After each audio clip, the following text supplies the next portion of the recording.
तो हम देखते हैं उक्त अर्थों के निमित्त कार्य का प्रकाश एवास्य सुनरता विरप्सी गोमती वही बकवा शाखाना दसुसे।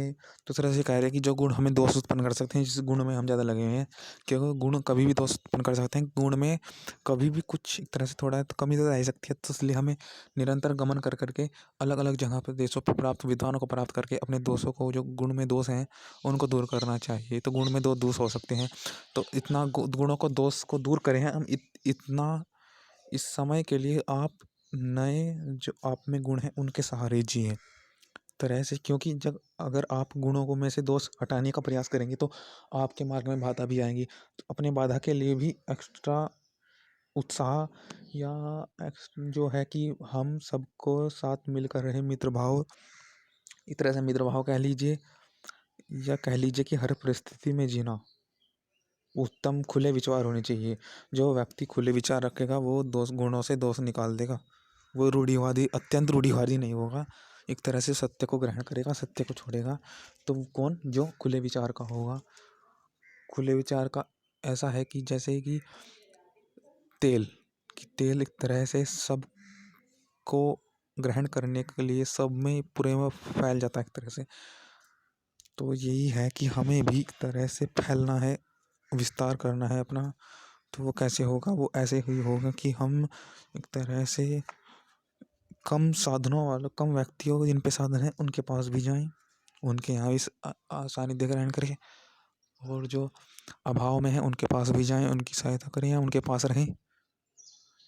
ये कहा गया है। या एक तरह से जैसे इसमें उदाहरण भी दिया गया, जैसे पृथ्वी सूर्य रक्षा करने के लिए पदार्थों को पहले गुणों को भगाने के लिए, दोषों को समन करने के लिए उनको ऊपर खींच लेती है कि इससे कुछ नुकसान ज़्यादा ना हो जाए, इसलिए उन पदार्थों को ऊपर खींच लेती है, इसलिए पत्ते मुरझा जाते हैं या इत्यादि सब चीज़ होता है एक प्रक्रिया पेड़ों में।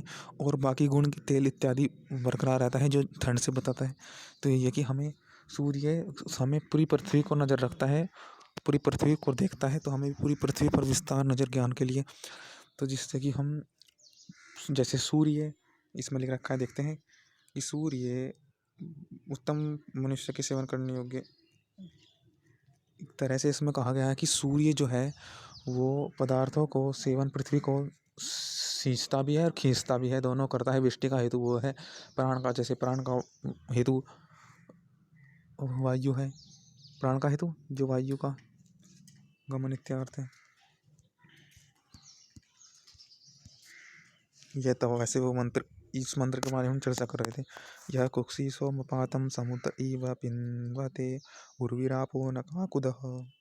तो ये रहा वो, जैसे समुद्र को जल शब्दों के चरण आदि को रोक करने वाले प्राण वाणी का सेवन करते हैं, प्राण है जो वाणी का सेवन करते हैं,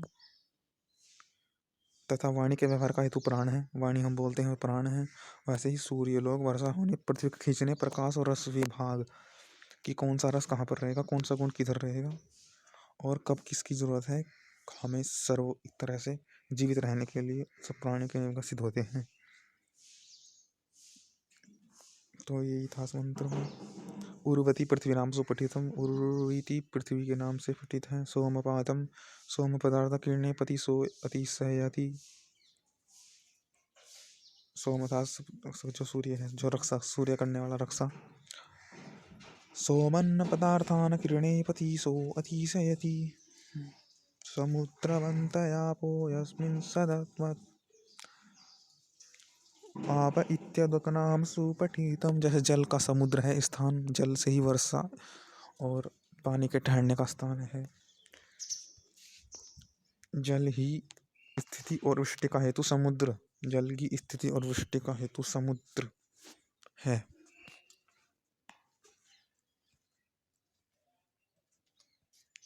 वेद चतुष्ट है पृथ्वी।